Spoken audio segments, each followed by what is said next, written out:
विचारों का महाकुंभ होने जा रहा है और इस पहल का नाम है Viksit Bharat young leaders dialogue. Bharat भर से करोड़ों युवा इसमें भाग लेंगे।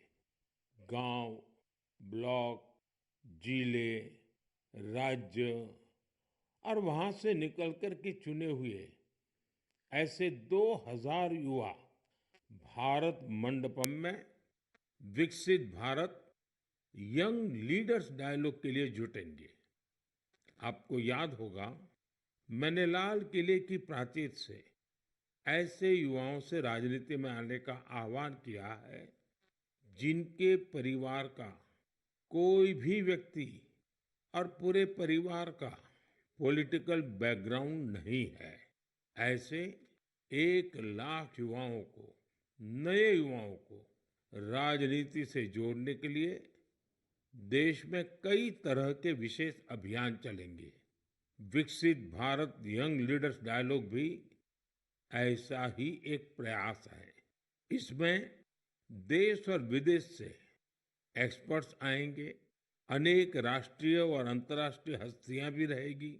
मैं भी इसमें ज्यादा से ज्यादा समय उपस्थित रहूंगा। युवाओं के सीधे हमारे सामने अपने आइडियाज को रखने का अवसर मिलेगा। देश इन आइडियाज को कैसे आगे लेकर जा सकता है, कैसे एक ठोस रोडमैप बन सकता है, इसका एक ब्लूप्रिंट तैयार किया जाएगा। तो आप भी तैयार हो जाइए। जो भारत के भविष्य का निर्माण करने वाले हैं, जो देश की भावी पीढ़ी है, उनके लिए ये बहुत बड़ा मौका आ रहा है। आइए मिलकर देश बनाएं, देश को विकसित बनाएं। मेरे प्यारे देशवासियों, मन की बात में हम अक्सर ऐसे युवाओं की चर्चा करते हैं जो निस्वार्थ भाव से समाज के लिए काम कर रहे हैं। ऐसे कितने ही युवा हैं जो लोगों की छोटी छोटी समस्याओं का समाधान निकालने में जुटे हैं। हम अपने आसपास देखें तो कितने ही लोग दिख जाते हैं जिन्हें किसी न किसी तरह की मदद चाहिए, कोई जानकारी चाहिए। मुझे ये जानकर अच्छा लगा, कुछ युवाओं ने समूह बनाकर इस तरह की बात को भी एड्रेस किया है। जैसे लखनऊ के रहने वाले वीरेंद्र हैं। वो बुजुर्गों को डिजिटल लाइफ सर्टिफिकेट के काम में मदद करते हैं। आप जानते हैं कि नियमों के मुताबिक सभी पेंशनर्स को साल में एक बार लाइफ सर्टिफिकेट जमा कराना होता है। 2014 तक इसकी प्रक्रिया यह थी, इसे बैंकों में जाकर बुजुर्ग को खुद जमा करना पड़ता था। आप कल्पना कर सकते हैं कि इससे हमारे बुजुर्गों को कितनी असुविधा होती थी। अब ये व्यवस्था बदल चुकी है। अब डिजिटल लाइफ सर्टिफिकेट देने से चीजें बहुत ही सरल हो गई है। बुजुर्गों को बैंक नहीं जाना पड़ता।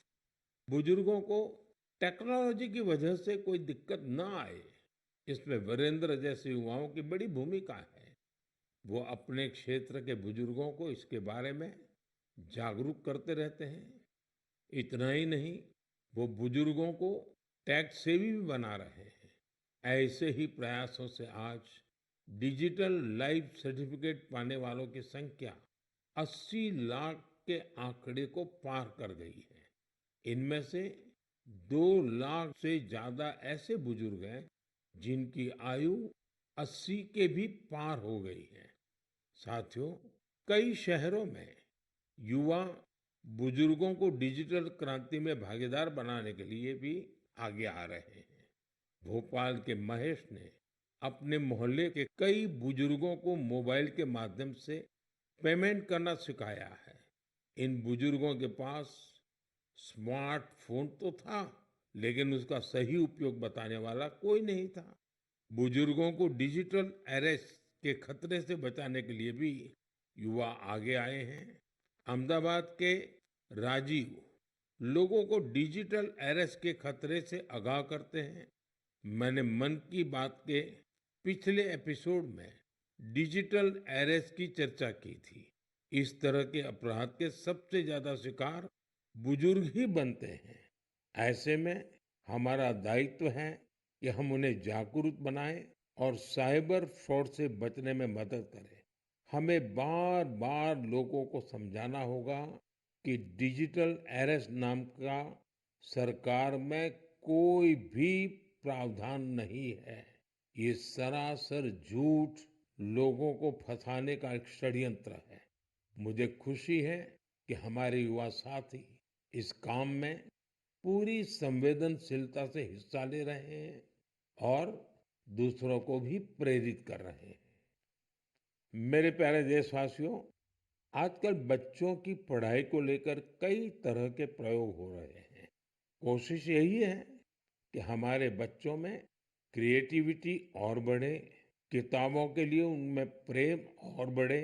कहते भी हैं, किताबें इंसान की सबसे अच्छी दोस्त होती हैं।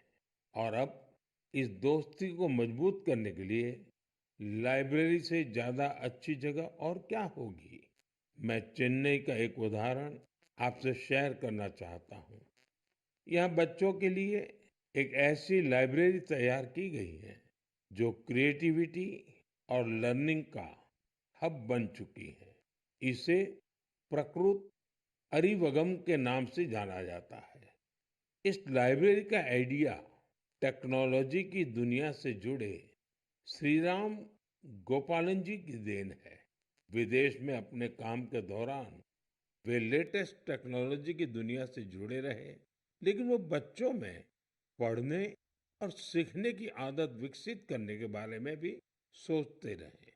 भारत लौटकर उन्होंने प्रकृत अरिवगम को तैयार किया।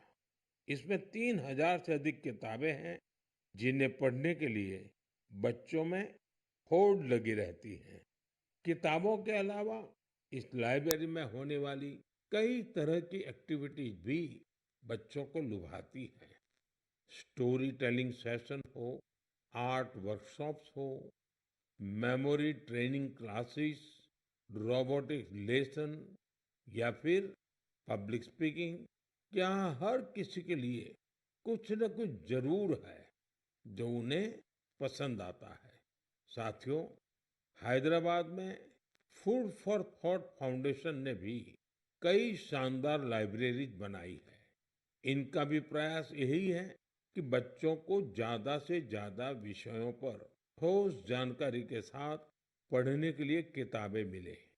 बिहार में गोपालगंज के प्रयोग लाइब्रेरी की चर्चा तो आसपास के कई शहरों में होने लगी है। इस लाइब्रेरी से करीब 12 गांवों के युवाओं को किताबें पढ़ने की सुविधा मिलने लगी है।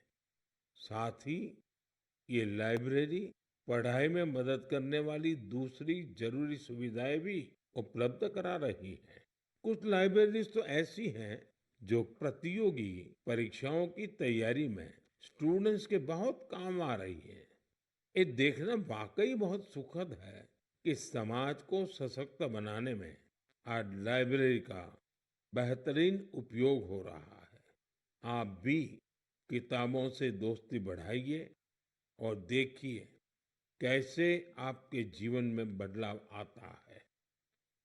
मेरे प्यारे देशवासियों, परसों रात ही मैं दक्षिण अमेरिका के देश गयाना से लौटा हूँ। भारत से हजारों किलोमीटर दूर गयाना में भी एक मिनी भारत बसता है। आज से लगभग 180 वर्ष पहले गयाना में भारत के लोगों को खेतों में मजदूरी के लिए, दूसरे कामों के लिए ले जाया गया था। आज गयाना में भारतीय मूल के लोग राजनीति, व्यापार, शिक्षा और संस्कृति के हर क्षेत्र में गयाना का नेतृत्व कर रहे हैं। गयाना के राष्ट्रपति डॉक्टर इरफान अली भी भारतीय मूल के हैं, जो अपनी भारतीय विरासत पर गर्व करते हैं। जब मैं गयाना में था, तभी मेरे मन में एक विचार आया था, जो मैं मन की बात में आपसे शेयर कर रहा हूँ। गयाना की तरह ही दुनिया के दर्जनों देशों में लाखों की संख्या में भारतीय हैं। दशकों पहले की 200-300 साल पहले की उनके पूर्वजों की अपनी कहानियां हैं। क्या आप ऐसी कहानियों को खोज सकते हैं कि किस तरह भारतीय प्रवासियों ने अलग-अलग देशों में अपनी पहचान बनाई, कैसे उन्होंने वहां की आजादी की लड़ाई के अंदर हिस्सा लिया, कैसे उन्होंने अपनी भारतीय विरासत को जीवित रखा। मैं चाहता हूं कि आप ऐसी सच्ची कहानियों को खोजें और मेरे साथ शेयर करें। आप इन कहानियों को नमो ऐप पर या माय गॉव पर हैशटैग इंडियन डायस्पोरा स्टोरीज के साथ भी शेयर कर सकते हैं। साथियों, आपको ओमान में चल रहा एक एक्स्ट्रा ऑर्डिनरी प्रोजेक्ट भी बहुत दिलचस्प लगेगा। अनेकों भारतीय परिवार कई शताब्दियों से ओमान में रह रहे हैं। इनमें से ज्यादातर गुजरात के कच्छ से जाकर बसे हैं। इन लोगों ने व्यापार के महत्वपूर्ण लिंक तैयार किए थे। आज भी उनके पास ओमानी नागरिकता है, लेकिन भारतीयता उनकी रग रग में बसी है। ओमान में भारतीय दूतावास और नेशनल आर्काइव्स ऑफ इंडिया के सहयोग से एक टीम ने इन परिवारों की हिस्ट्री को प्रिजर्व करने का काम शुरू किया है। इस अभियान के तहत अब तक हजारों डॉक्यूमेंट्स जुटाए जा चुके हैं। इनमें diary, account book, ledgers, letters और टेलीग्राम शामिल है। इनमें से कुछ दस्तावेज तो सन 1838 के भी हैं। ये दस्तावेज भावनाओं से भरे हुए हैं। बरसों पहले जब वो ओमान पहुंचे तो उन्होंने किस प्रकार का जीवन जिया, किस तरह के सुख दुख का सामना किया और ओमान के लोगों के साथ उनके संबंध कैसे आगे बढ़े, ये सब कुछ इन दस्तावेजों का हिस्सा है। ओरल हिस्ट्री प्रोजेक्ट ये भी इस मिशन का एक महत्वपूर्ण आधार है। इस मिशन में वहां के वरिष्ठ लोगों ने अपने अनुभव साझा किए हैं। लोगों ने वहां अपने रहन सहन से जुड़ी बातों को विस्तार से बताया है। साथियों, ऐसा ही एक ओरल हिस्ट्री प्रोजेक्ट भारत में भी हो रहा है। इस प्रोजेक्ट के तहत इतिहास प्रेमी देश के विभाजन के कालखंड में पीड़ितों के अनुभवों का संग्रह कर रहे हैं। अब देश में ऐसे लोगों की संख्या कम ही बची है जिन्होंने विभाजन की विभीषिका को देखा है। ऐसे में यह प्रयास और ज्यादा महत्वपूर्ण हो गया है। साथियों, जो देश, जो स्थान अपने इतिहास को संजो कर रखता है, उसका भविष्य भी सुरक्षित रहता है। इसी सोच के साथ एक प्रयास हुआ है जिसमें गांवों के इतिहास को संजोने वाली एक डायरेक्टरी बनी है। समुद्री यात्रा के भारत के पुरातन सामर्थ्य से जुड़े साक्ष्यों को सहेजने का भी अभियान देश में चल रहा है। इस कड़ी में लोथल में एक बहुत बड़ा म्यूजियम भी बनाया जा रहा है। इसके अलावा आपके संज्ञान में कोई मैन्युस्क्रिप्ट हो, कोई ऐतिहासिक दस्तावेज हो, कोई हस्तलिखित प्रत हो, तो उसे भी आप नेशनल आर्काइव्स ऑफ इंडिया की मदद से सहेज सकते हैं। साथियों, मुझे स्लोवाकिया में हो रहे ऐसे ही एक और प्रयास के बारे में पता चला है जो हमारी संस्कृति को संरक्षित करने और उसे आगे बढ़ाने से जुड़ा है। यहाँ पहली बार स्लोवाक लैंग्वेज में हमारे उपनिषदों का अनुवाद किया गया है। इन प्रयासों से भारतीय संस्कृति के वैश्विक प्रभाव का भी पता चलता है। हम सभी के लिए ये गर्व की बात है कि दुनिया भर में ऐसे करोड़ों लोग हैं जिनके हृदय में भारत बसता है। मेरे प्यारे देशवासियों, अब मैं आपसे देश की एक ऐसी उपलब्धि साझा करना चाहता हूं जिसे सुनकर आपको खुशी भी होगी और गौरव भी होगा। और अगर आपने नहीं किया है तो शायद पछतावा भी होगा। कुछ महीने पहले हमने एक पेड़ माँ के नाम अभियान शुरू किया था। इस अभियान में देश भर के लोगों ने बहुत उत्साह से हिस्सा लिया। मुझे ये बताते हुए बहुत खुशी हो रही है कि इस अभियान ने 100 करोड़ पेड़ लगाने का अहम पड़ाव पार कर लिया है। 100 करोड़ पेड़, वो भी सिर्फ 5 महीनों में। ये हमारे देशवासियों के अथक प्रयासों से ही संभव हुआ है। इससे जुड़ी एक और बात जानकर आपको गर्व होगा। एक पेड़ माँ के नाम अभियान अब दुनिया के दूसरे देशों में भी फैल रहा है। जब मैं गयाना में था तो वहां भी इस अभियान का साक्षी बना। वहां मेरे साथ गयाना के राष्ट्रपति डॉक्टर इरफान अली, उनकी पत्नी की माताजी और परिवार के बाकी सदस्य एक पेड़ माँ के नाम अभियान में शामिल हुए। साथियों, देश के अलग अलग हिस्सों में ये अभियान लगातार चल रहा है। मध्य प्रदेश के इंदौर में एक पेड़ माँ के नाम अभियान के तहत पेड़ लगाने का रिकॉर्ड बना है।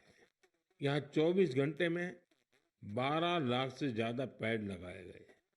इस अभियान की वजह से इंदौर की रेवती हिल्स के बंजर इलाके अब ग्रीन जोन में बदल जाएंगे।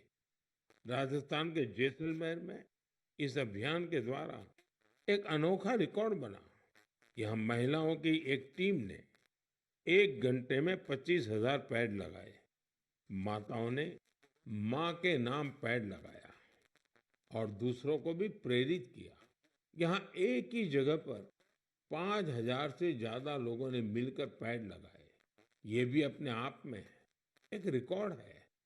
एक पेड़ माँ के नाम अभियान के तहत कई सामाजिक संस्थाएं स्थानीय जरूरतों के हिसाब से पेड़ लगा रही है। उनका प्रयास है कि जहां पेड़ लगाए जाएं, वहां पर्यावरण के अनुकूल पूरा इकोसिस्टम डेवलप हो।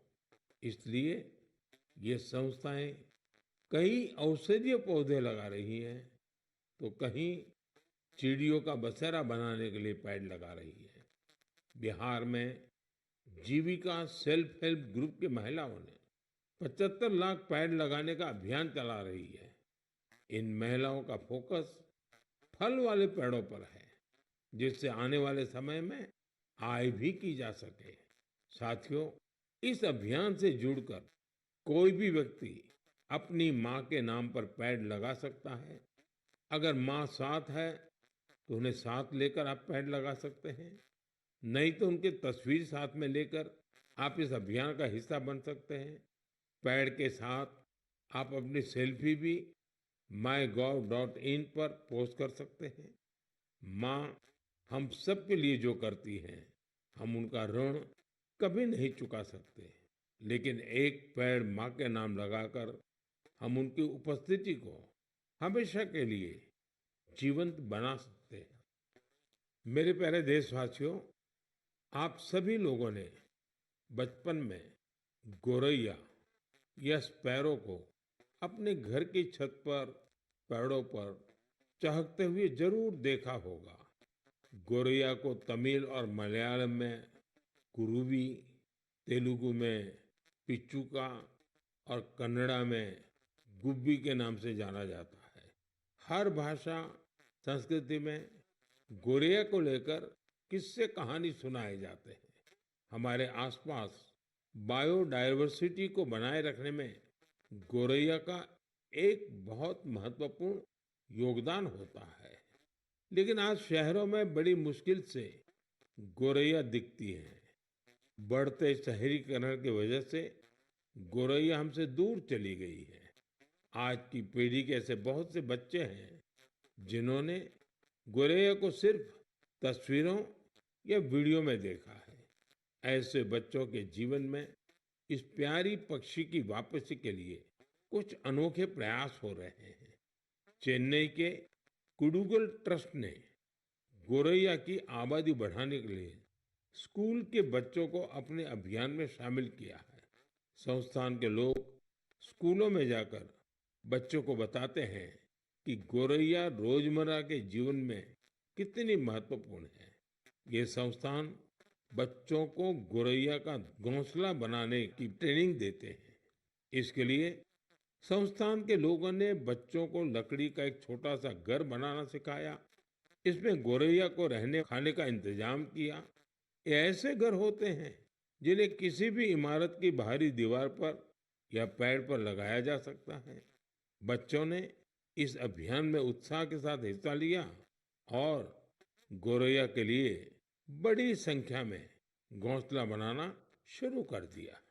पिछले 4 वर्षों में संस्था ने गोरैया के लिए ऐसे 10,000 घोंसले तैयार किए हैं।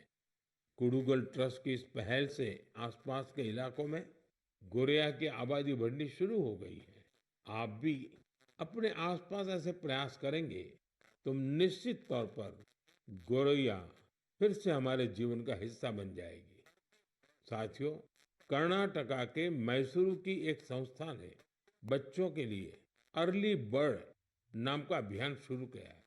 ये संस्था बच्चों को पक्षियों के बारे में बताने के लिए खास तरह की लाइब्रेरी चलाती है। इतना ही नहीं, बच्चों में प्रकृति के प्रति जिम्मेदारी का भाव पैदा करने के लिए नेचर एजुकेशन किट तैयार किया है। इस किट में बच्चों के लिए story book, games, activity sheets और जिगसॉ पजल्स हैं। ये संस्था शहर के बच्चों को गांवों में लेकर जाती है और उन्हें पक्षियों के बारे में बताती है। इस संस्था के प्रयासों की वजह से बच्चे पक्षियों की अनेक प्रजातियों को पहचानने लगे हैं। मन की बात के श्रोता भी इस तरह के प्रयास से बच्चों में अपने आसपास को देखने, समझने का अलग नजरिया विकसित कर सकते हैं। मेरे प्यारे देशवासियों, आपने देखा होगा, जैसे ही कोई कहता है सरकारी दफ्तर, तो आपके मन में फाइलों के ढेर की तस्वीर बन जाती है। आपने फिल्मों में भी ऐसा ही कुछ देखा होगा। सरकारी दफ्तरों में इन फाइलों के ढेर पर कितने ही मजाक बनते रहते हैं, कितनी ही कहानियां लिखी जा चुकी है। बरसों बरस तक ये फाइलें ऑफिस में पड़े पड़े धूल से भर जाती थी, वहां गंदगी होने लगती थी। ऐसी दशकों पुरानी फाइलों और स्क्रैप को हटाने के लिए एक विशेष स्वच्छता अभियान चलाया गया। आपको ये जानकर खुशी होगी कि सरकारी विभागों में इस अभियान के अद्भुत परिणाम सामने आए हैं। साफ सफाई से दफ्तरों में काफी जगह खाली हो गई है। इससे दफ्तर में काम करने वालों में एक ओनरशिप का भाव भी आया है। अपने काम करने की जगह को स्वच्छ रखने की गंभीरता भी उनमें आई है। साथियों, आपने अक्सर बड़े बुजुर्गों को कहते सुना होगा कि जहाँ स्वच्छता होती है वहाँ लक्ष्मी जी का वास होता है। हमारे यहाँ कचरे से कंचन का विचार बहुत पुराना है। देश के कई हिस्सों में युवा बेकार समझे जाने वाली चीजों को लेकर कचरे से कंचन बना रहे हैं, तरह तरह के इनोवेशन कर रहे हैं। इससे वो पैसे कमा रहे हैं, रोजगार के साधन विकसित कर रहे हैं। ये युवा अपने प्रयासों से सस्टेनेबल लाइफस्टाइल को बड़ी बढ़ावा दे रहे हैं। मुंबई की 2 बेटियां का ये प्रयास वाकई बहुत प्रेरक है। अक्षरा और प्रकृति नाम की ये 2 बेटियां कतरन से फैशन के सामान बना रही है। आप भी जानते हैं, कपड़ों की कटाई सिलाई के दौरान जो कतरन निकलती है, इसे बेकार समझकर फेंक दिया जाता है। अक्षरा और प्रकृति की टीम उन्हीं कपड़ों के कचरे को फैशन प्रोडक्ट में बदलती है। कतरन से बनी टोपियां, बैग हाथों हाथ बिक भी रही है। साथियों, साफ सफाई को लेकर यूपी के कानपुर में भी अच्छी पहल हो रही है। यहाँ कुछ लोग रोज सुबह मॉर्निंग वॉक पर निकलते हैं और गंगा के घाटों पर फैले प्लास्टिक और अन्य कचरे को उठा लेते हैं। इस समूह को कानपुर प्लॉगर्स ग्रुप नाम दिया गया है। इस मुहिम की शुरुआत कुछ दोस्तों ने मिलकर की थी। धीरे धीरे ये जन भागीदारी का बड़ा अभियान बन गया। शहर के कई लोग इसके साथ जुड़ गए हैं। इसके सदस्य अब दुकानों और घरों से भी कचरा उठाने लगे हैं। इस कचरे से रिसाइकल प्लांट में ट्री गार्ड तैयार किए जाते हैं। यानी इस ग्रुप के लोग कचरे से बने ट्री गार्ड से पौधों की सुरक्षा भी करते हैं। साथियों, छोटे छोटे प्रयासों से कैसी बड़ी सफलता मिलती है, इसका एक उदाहरण असम की इतिशा भी है। इतिशा की पढ़ाई लिखाई दिल्ली और पुणे में हुई है। इतिशा कॉरपोरेट दुनिया की चमक दमक छोड़कर अरुणाचल की सांगती घाटी को साफ बनाने में जुटी है। पर्यटकों की वजह से वहाँ काफी प्लास्टिक वेस्ट जमा होने लगा था। वहाँ की नदी जो कभी साफ थी, वो प्लास्टिक वेस्ट की वजह से प्रदूषित हो गई थी। इसे साफ करने के लिए इतिशा स्थानीय लोगों के साथ मिलकर काम कर रही है। उनके ग्रुप के लोग वहाँ आने वाले टूरिस्ट को जागरूक करते हैं और प्लास्टिक वेस्ट को कलेक्ट करने के लिए पूरी घाटी में बांस से बने कूड़ेदान लगाते हैं। साथियों, ऐसे प्रयासों से भारत के स्वच्छता अभियान को गति मिलती है। ये निरंतर चलते रहने वाला अभियान है। आपके आसपास भी ऐसा जरूर होता ही होगा। आप मुझे ऐसे प्रयासों के बारे में जरूर लिखते रहिए। साथियों, मन की बात के इस एपिसोड में फिलहाल इतना ही। मुझे तो पूरे महीने आपकी प्रतिक्रियाओं, पत्रों और सुझावों का खूब इंतजार रहता है। हर महीने आने वाली आपके संदेश मुझे और बेहतर करने की प्रेरणा देते हैं। अगले महीने हम फिर मिलेंगे मन की बात के एक और अंक में, देश और देशवासियों की नई उपलब्धियों के साथ। तब तक के लिए आप सभी देशवासियों को मेरी ढेर सारी शुभकामनाएं। बहुत बहुत धन्यवाद।